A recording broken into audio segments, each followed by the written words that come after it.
Perfectionism is one of those things that can seem like a strength on the surface, but often masks things like fear of rejection, anxiety, and a deep exhaustion from always striving. In today's episode, I'm joined by Dr. Tara Cousineau, a clinical psychologist and author who has worked with high achievers for over 2 decades. Tara brings both clinical expertise and personal experience to this conversation as we explore what perfectionism really is, why it shows up, and how we can begin to shift out of the cycle of never feeling enough. If you've ever felt stuck in the pressure to perform or found it hard to rest without guilt, I know this conversation will resonate with you deeply. Let's get into it. Hey everybody, so I am here with Dr. Tara Cousineau, and today we are talking about a topic that I think probably resonates with many of you, which is perfectionism. So it's great to have you here as a guest on the podcast, Tara. Yeah, I'm happy to be here. So I'd love to hear from you what kind of got you into this field, I guess, or this topic of talking about perfectionism. Yeah, well, I've been a clinical psychologist for a really long time. I don't even want to say how long, but a few decades. And about 6 years ago, I actually was trained in my pre-doc and post-doc through Harvard Medical School, and then left and went into private practice and did some entrepreneurial things. And then years later, after my kids went to college, I went back to Harvard to work in the counseling center. So I've been there 6 years, and it was just so evident immediately how many students were coming in really suffering with that high achieving anxiety, that perfectionism, imposterism. And I was like, okay, how can I get to more people than just one at a time? So I started running these workshops there, workshop series, overcoming perfectionism through self-compassion. And then there was an offshoot for graduate students called Befriending the Inner Critic, because graduate students, they have dissertations to write and or big projects or portfolios to put together, and they were just kind of in that procrastination stuck point. So I created these two workshop series, and I've been running them for over 5 years. And at some point, someone said, where can I get more? Or can you write this down? And I was like, okay, now it's time to kind of put this together and put it into some sort of format to complement what I've been doing. So the book, The Perfectionist Dilemma, it sort of encompasses a lot of the methods that I use in my workshops. So that's sort of the straightforward side of it. The other side of it is that I am a recovering perfectionist, and I've had to deal with my own sort of striving compulsion for really most of my adult life. And um, yeah, so that's how it kind of came together. And I'm sure there are a lot of perfectionists at Harvard, I would imagine.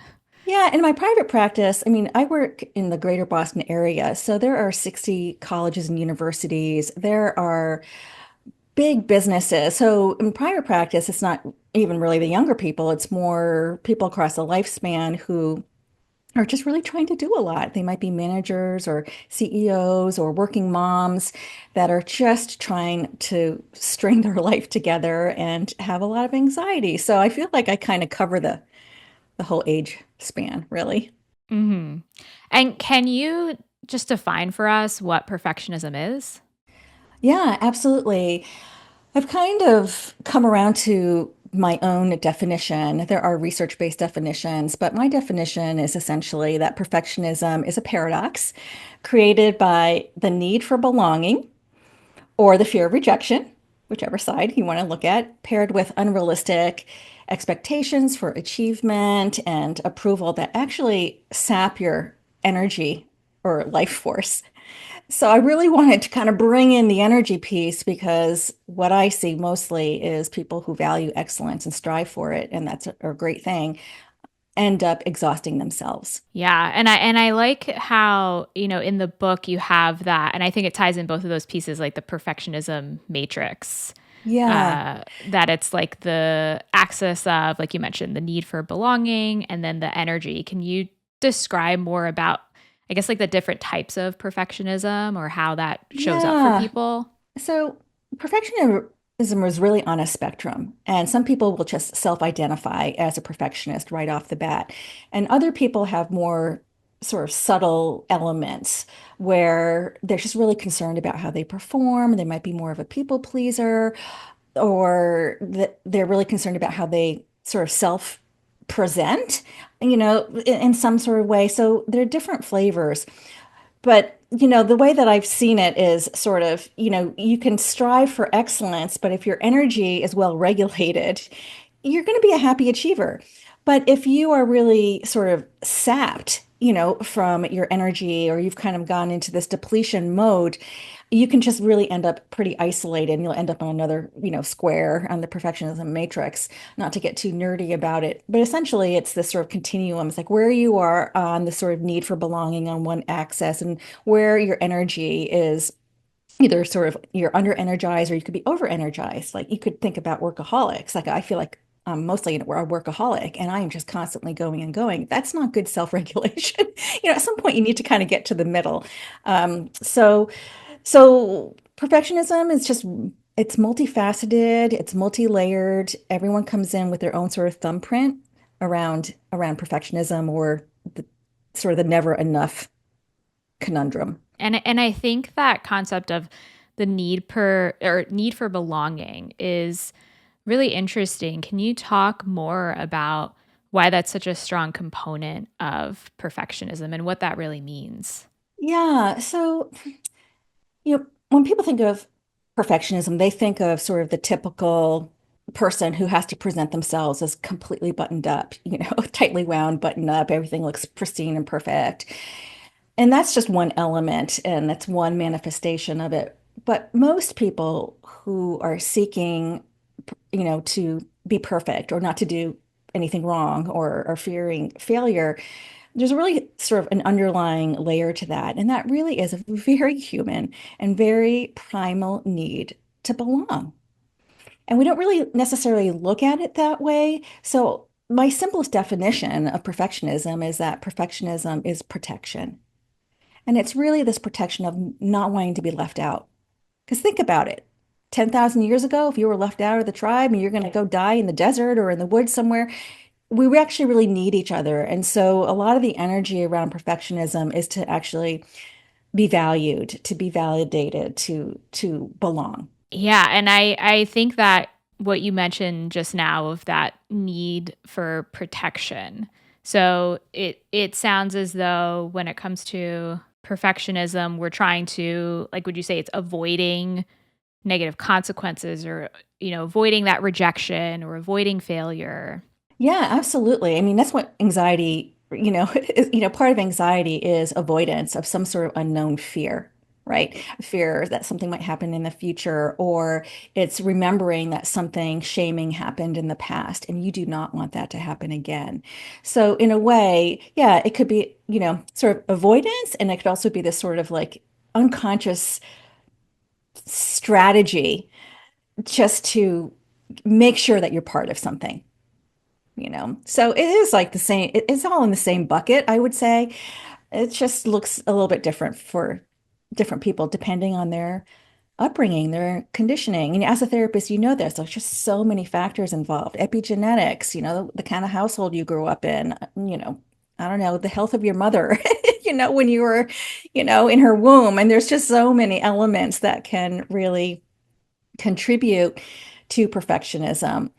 I also think that a lot of perfectionists they're highly sensitive, highly sensitive people. Yeah, and I'm curious, in your experience, or if you found in the research, if there are any common threads in what kinds of experiences tend to result in people having perfectionism, or, because sometimes I find in my clients, they'll say it's external pressure from like parents or coaches, but then there's other people who I'll hear will say, well, I just put all this pressure on myself. I've kind of always Yeah. been this way. Well, there are some researchers who have looked at perfectionism almost more from a sort of psychodynamic perspective, bringing in a lot of past history. And these researchers have developed the multidimensional perfectionism inventory, and it will sort of subdivide people depending on how they answer these questions into categories. And so one category is this self-oriented perfectionist, like what you just described, like, okay, I'm the kind of person that sets the bar for myself. Nobody else does. I just keep moving the goalposts out there. And that's just a very internally driven motivation. And then there are other oriented perfectionists, and that's the typical, the mean boss that you see in the movies, right? Is that that person expects that everything in their world needs to operate in a certain way by their criteria, the mean bully coach kind of thing. And we have elements of any of these. And then another type of perfectionism, which is socially prescribed perfectionism. And that's really that sort of, well, I just call it compare and despair, where you are comparing yourself to other people in the world. And so your value is based on that external criteria. Then there are other people who say, well, there's also self-presentation perfectionism, and that might be the person who has to be all, is nice and neat and looks stellar all the time, and it's really more about how other people perceive them. And then I mean, honestly, there's perfectionism in the workplace, failure, avoidance, those kinds of things. But it's so interesting because I will teach these definitions because they're evidence-based. And so in my group of people, if you can talk about the research, they're like, oh, okay, this is real. So many people say, well, I don't actually identify with any of those. They'll identify as a perfectionist and a striver, but they don't necessarily find themselves in any one of those buckets. And I find that actually really fascinating. And so then I'm like, well, what does it look like for you? And often this is when we kind of come back to like, what does it feel like for you, right? Not just sort of what category you fit in, but what does it feel like to be striving all the time? And then I think that's where most of the work is, regardless of what bucket you fit into. Yeah, I think that's a great point. So what would you say, and of course it's going to feel different for everybody, but how would you recommend for somebody who is maybe they know they're a perfectionist, it comes out in their behaviors, but maybe there is, and I think this is something you pointed out in the book, that there's this disconnect or this tendency to focus more on like your mind and Yeah. like thinking through everything rather than feeling and connecting with how you feel. Yeah, it's so interesting. And you might have this a similar experience. A high achiever comes into your office and they know exactly what they want to solve. This is their problem. They've already identified it. They sit down, they're like, okay, help me fix it. And they're wanting some sort of answer. They might not necessarily want to do, not without knowing it, the work that actually is going to get them there. They just want the quick fix in some way. And I get it because it's really hard to sit with discomfort or irritation or get feedback from somebody that, you're a mean boss. It actually happens often. And I just try to drop them in their body. Just say, okay, well, tell me, I hear what you're saying and I understand your formulation. It makes total sense. I get it. But how do you actually feel? Like, what's your day like? How does it feel to get up in the morning or go to work or I have to come home and do all these other things? And then people start kind of sort of dropping in and saying, well, I'm just tense all the time. Or my partner will say that I just said something offensive or I'm obviously irritable. Um, and then I say, well, and how does that feel for you to recognize that this is what's happening and how often does it happen? How long has this been going on, right? And so you just try to get people to start to connect that their striving, they're trying to do everything right, is actually having an effect in their body. And I do have to say, as a mindfulness teacher, I try to teach a little bit of mindfulness, but it's not the first strategy with perfectionists because their minds are so busy that what will happen is I can lead a very simple mindfulness meditation, like 3 minutes. And they're like, no, my mind's too busy. I'm not good at this. This is not for me. And they don't actually give it a shot. And then it's more like, okay, let's figure out some other things just to kind of get them connected to their bodies. I always think they're like talking heads, they're all sort of like neck up. And then I try to teach them some strategies on kind of connecting with their bodies again. And listen, I mean, some perfectionists are out and they're running marathons, you know, so they wouldn't necessarily think of themselves as disconnected from their body, but their thinking and how it manifests in their body is pretty disconnected. So then you have to kind of work from that angle, and that always takes a little bit of nudging, I would say. Yeah, and I'm curious, what is an example of a practice or something that somebody would use to connect with their Yeah, body? well, so I think it depends on where their anxiety level is, to be honest with you. But let's just take a counseling center, right, of high achieving students where um, they're coming in a crisis, right? They've missed a deadline or they have to present something and they're having some performance anxiety around it. It's very hard to talk to somebody in that state of mind, right? You can't sort of think your way through that. So I'll just invite them to kind of take a few breaths and do a simple posture. This comes from sort of energy medicine and energy medicine method that I know, where you're just kind of holding two acupressure points. So one um, is on sort of like the dimple above the elbow on one arm, and then you put your other hand at your lower rib, and then you're kind of almost like giving yourself a little bit of a self hug, but you're actually holding these two acupressure points, one on the ribs with one hand, and then one above the elbow in the other. And then I just start talking to them while they're sitting in this posture. And I have to tell you, Tati, it's like within 5 minutes, people calm down and they're just breathing. And then I say, okay, just switch your arms now, just switch hand positions. And really, what we're trying to do is them to kind of connect with the parasympathetic nervous system without having them to do any big lifting, let's say, you know. And so that's one way that just to calm them down so that they can actually connect, the emotional part of the brain with the prefrontal cortex and be able to have a thoughtful conversation. So that's one trick that I do with them. For some people, I'll use a technique, you might be familiar with it, emotional freedom technique, which is tapping. And I've had so many high achievers who have such a hard time with self-compassion. They have a hard time with meditation. But if when they start to do tapping, it I just have gotten so many emails where like it's tapping, it works. The only thing that I've been doing is tapping. And we can link to, in your show notes to, a tapping app and that sort of thing. But tapping Yeah. basically is also on the acupressure points. And it's on your hand, your head, your torso, and it gives something to do with that fiery energy, right? That people might have. Or if they're really depleted, it kind of picks up the energy a little bit. So I have found that doing emotional freedom technique between sessions is really good to help people to start to regulate their parasympathetic nervous system. And with something like emotional freedom technique, it's a little bit of exposure, right? Because you're saying, even though I'm really freaked out about this presentation, or even though I've just missed a deadline and my PI is going to be mad at me, I understand my feelings and I completely accept myself. So you've got the exposure to the negative. You're tapping so that you're reducing that sort of limbic system response and you're inserting a self-compassion statement. So I feel like it's this little trifecta that can be super effective for people. Um, so that's one way. And then when people start to establish an alliance and they're like, okay, whatever Dr. Tar is doing is kind of weird, but I feel a little bit more calm. I can think a little more clearly.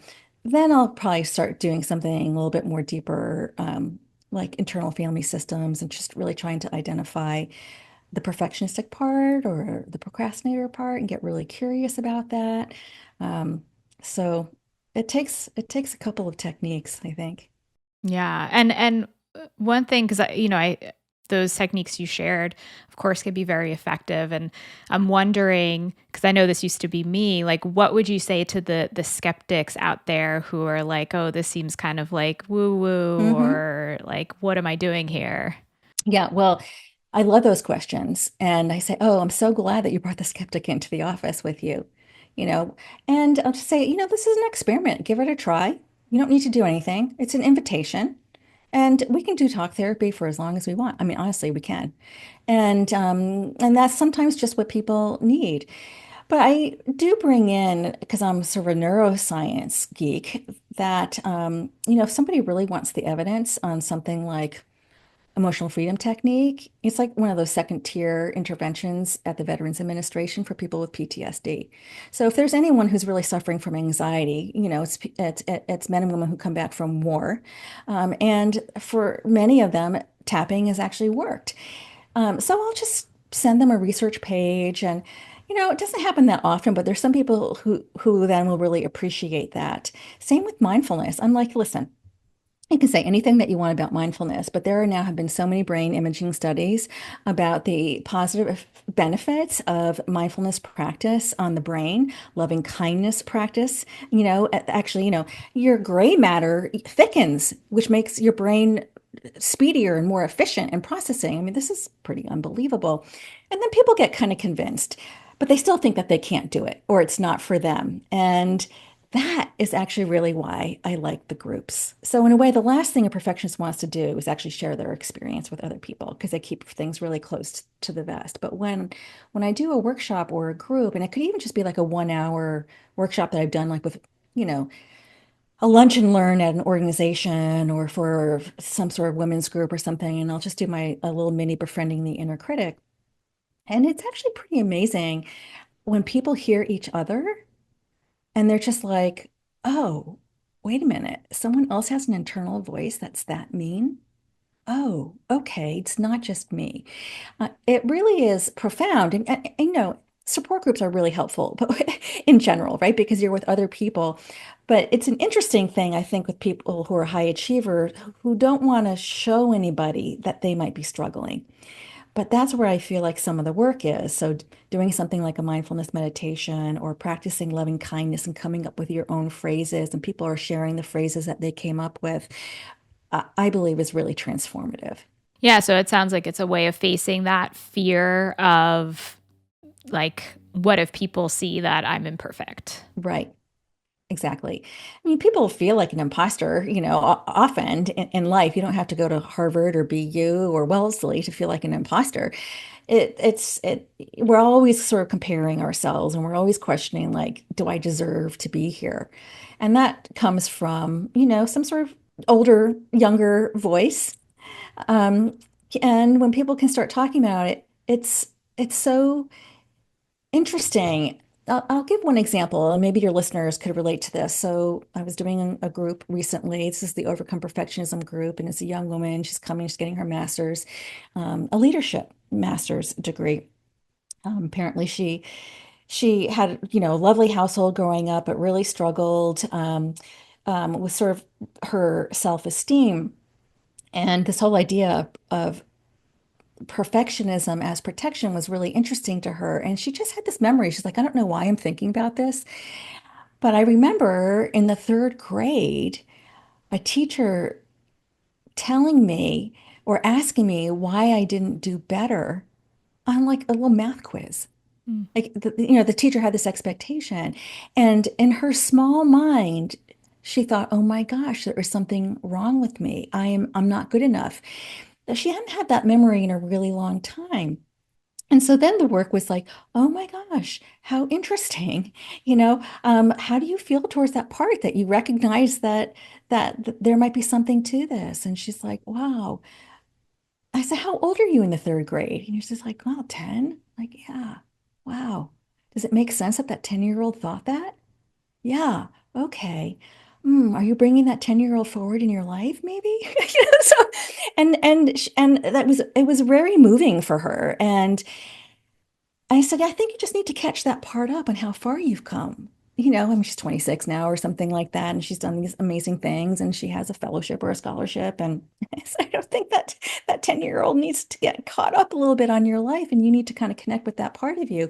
But she was really able to kind of make this sort of direct connection. It wasn't her parents, because she was like, my parents didn't care about my grades. They were fine with whatever I did in my life, but I don't know why I get stuck on putting myself out there as a leader. So she was able to make that connection. And, I hope that she continues the work to take care of that part of herself that it was just like a tender part, that got critiqued. And she really took it to heart, literally. So those are the things I think that can happen in a group and you share it with other people. And somebody else will just say, oh, yeah, there was this. And you start kind of connecting the dots on how that perfectionism was born, essentially. So for this young woman, it was like, I have to do everything perfectly. I can't make a mistake. I better get 100 on everything that I do. Oh my God, what a way to go through life. But many Yeah. people do, you know? Yeah, I think that's such a relatable story, and I think kind of highlights how we can, I think, internally sometimes, like you're saying, like not kind of progress past these certain beliefs about ourselves. And I find that what tends to happen with a lot of my clients and audience, that there can be this continual striving for achievements and degrees or titles or income or whatever external, but it still feels like it's not enough, or they're not good enough, or there's, like you mentioned, this imposter syndrome happening. Well, I think what also happens when you have adopted this strategy, like this young woman adopted a very reasonable strategy, which is to be a straight A student. And and it costs a lot, like over time. Like it's a good strategy and it's self-reinforcing, right? You start getting A's, you start doing well, you keep doing and wanting more. And then what happens is also your nervous system, like this is going back to the body, adapts to that high level of activity and stress, right? So if you ask someone like a perfectionist to calm down or take a nap, they'll be pissed. They'll be, I can't, that's not in their constitution because they've adapted to this sort of high level of stress. And at another level, there are people who have just gotten so used to their high level anxiety that they don't even know it's anxiety anymore. And then you ask them to calm down or to take a rest or do this radical self-care. And they're like, I can't do that. And partly it's because they actually have to retrain their nervous system.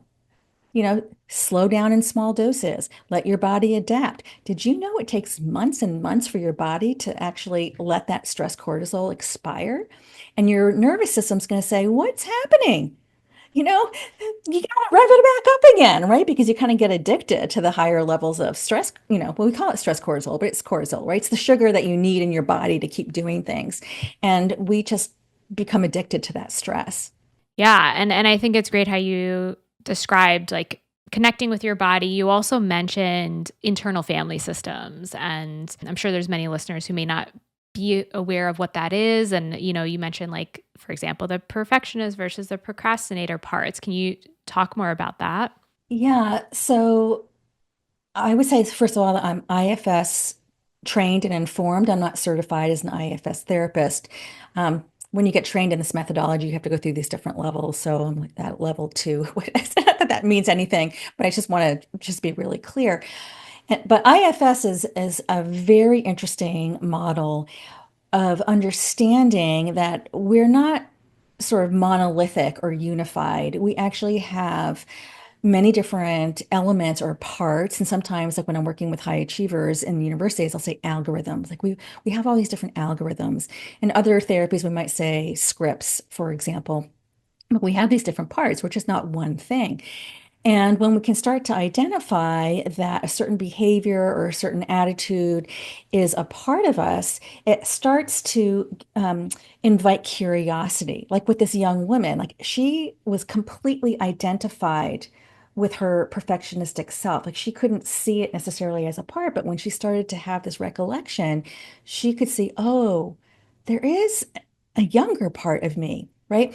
So if we can start to kind of see that we have these subpersonalities, and these subpersonalities, um, when when they've suffered some sort of stress or trauma, go into these extreme roles, or attitudes or behaviors as a way to cope in the moment. And you can imagine that, if you grew up in a household that was really chaotic or there was a lot of punishment, that you're going to figure out a strategy that is appropriate and logical for a 4-year-old. Oh my gosh, I'm a bad person. There's something wrong with me. I better be good all the time, right? So internal family systems acknowledges that we have these different parts, and the parts are kind of divided in sort of a little bit of a system here, so that your internal system, you have to kind of see it like your literally like your internal family. Like imagine going to a Thanksgiving dinner. Well, you've got sort of characters in you like that too. And there are manager parts, right? So perfectionists are often these manager parts. They're the ones that are in control. They're giving that sort of, that public view of who you are. They do a pretty good job of it, but it takes a lot of energy, right, to do that. So that's kind of like managing your system. And I call that your plus one. Like you're always going around with this part. It's your plus one. It's making sure that you're presentable, that you're smart and all that, right? And that's an inner manager part. And it's protecting you, obviously, from all the things that we were talking about, rejection, failure, that sort of thing. And then we have another kind of protector part, if you will, called the firefighters, right? These are like your internal emergency personnel.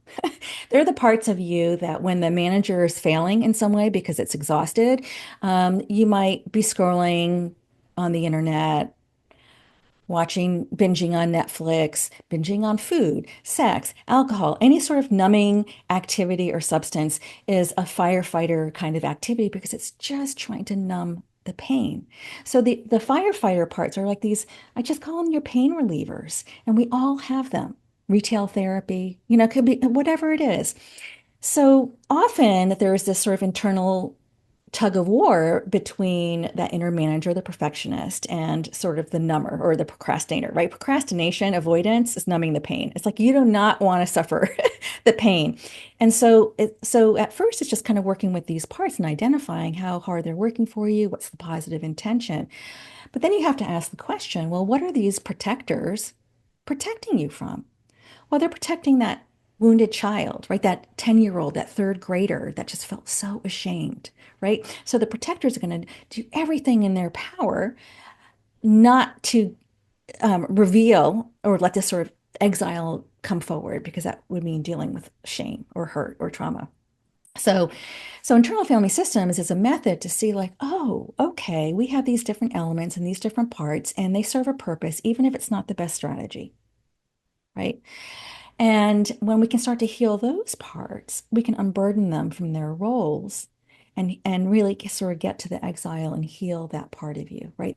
You heal that part of you. It's not the therapist healing the part of you. You're doing that. The therapist in IFS is sort of the facilitator, but you're really actually doing your own work by starting to connect to these different elements and relieving them of their burdens, if that makes some sense. Yeah, yeah, absolutely. If you're enjoying this conversation and you want more support to feel calm, balanced, and confident in your daily life, then I invite you to join me free at my weekly-ish newsletter at calmlycoping.com/newsletter. I share practical tips, personal insights, and resources designed specifically for high achievers managing stress and anxiety so you can feel more grounded and in control. Again, that's calmlycoping.com/newsletter. I'd love to have you join us. Now back to the episode. So it sounds like you begin by identifying what role is this serving? How is this protecting me, like you were saying? And then uh, what would healing that part then consist of? Well, I'm thinking about another woman. So this is an older student, right? Like, I don't know, in her 40s, right? Not an old person, but an older student who made a career shift, right?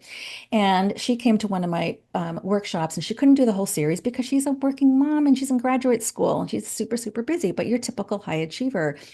And she was actually at the same class as this other younger student around how perfectionism is protection, right? So this kind of brings in a little bit of this sort of internal family systems, like how is this part trying to help you in some way?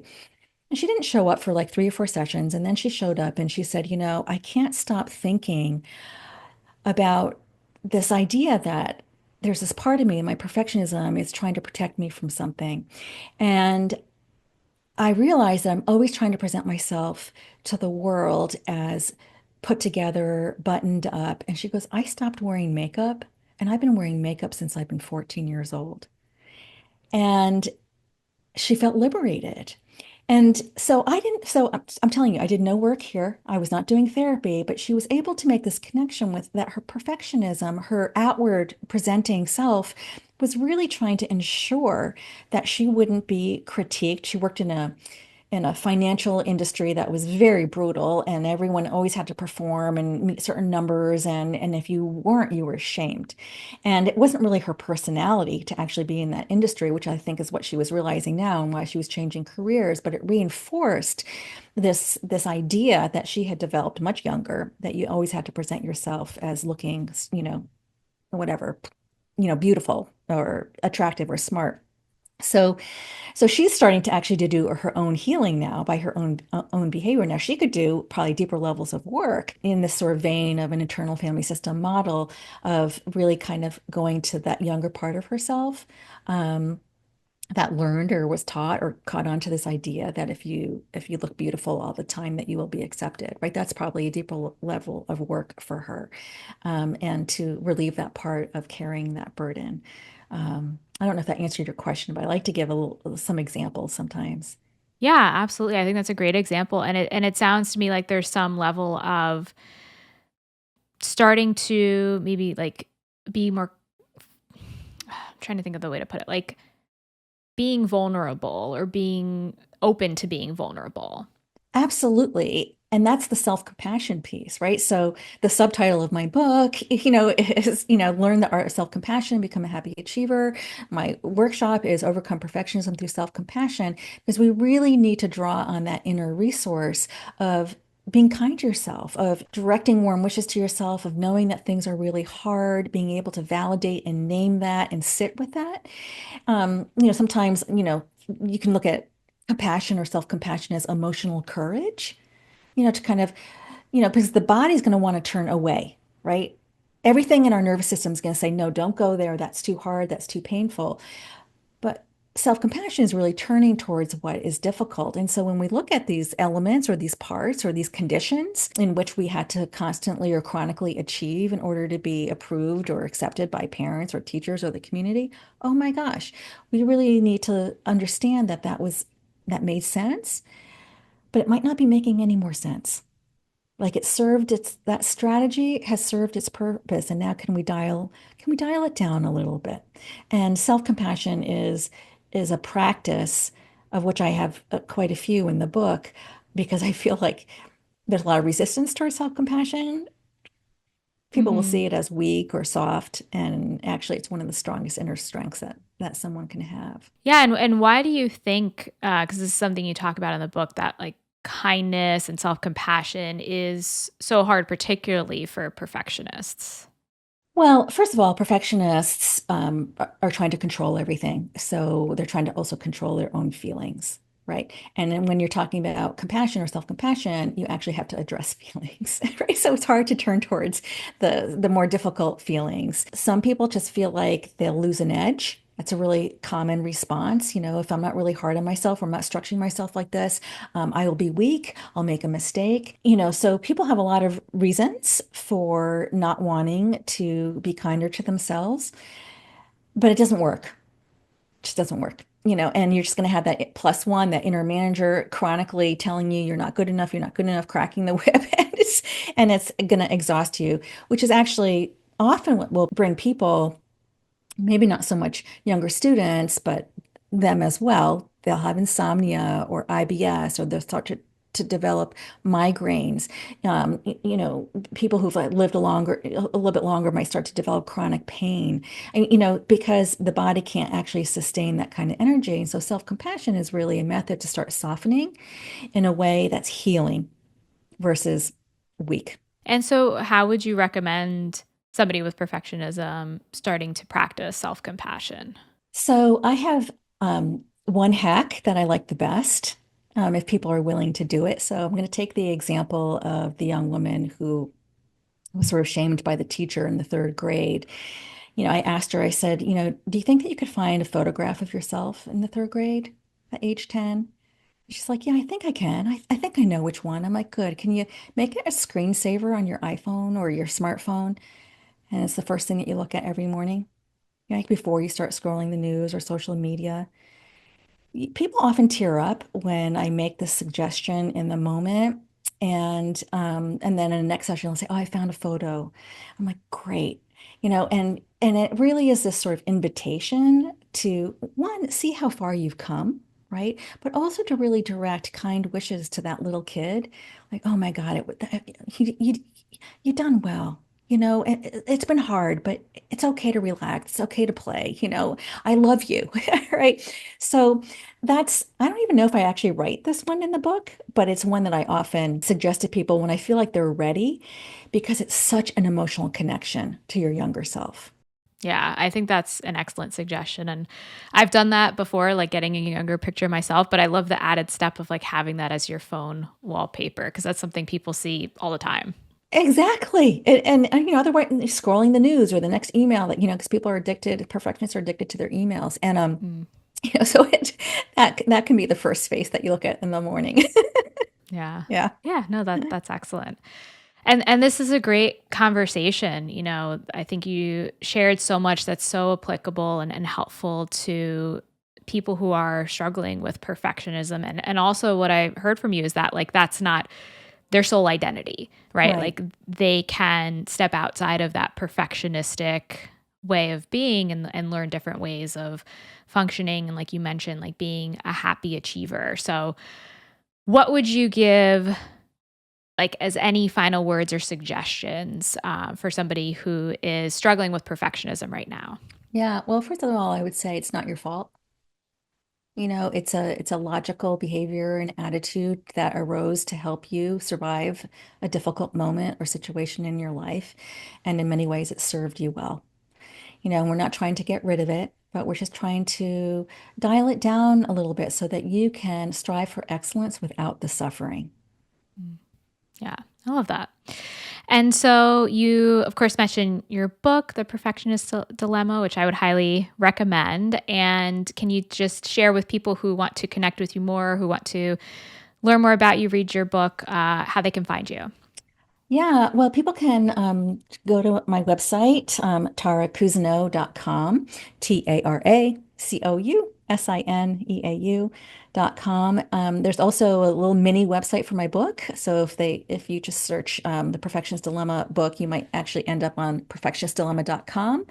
And on that website, if you scroll down the page, there are these sort of free happy achiever tools. It's sort of a mix of a little mini ebook and some videos on some of the skills that I actually teach in the book. So you don't even need to read the book. You can just download the skills.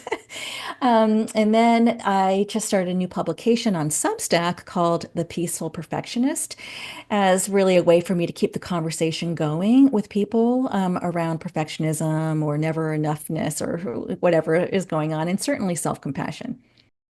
Excellent. Yeah. And I will leave links to all of those in the show notes as well. Yeah, that's wonderful. All right. Thank you so much, Tara, for being a guest on the podcast. It was a great conversation. Yeah, thanks so much. Thanks for your questions.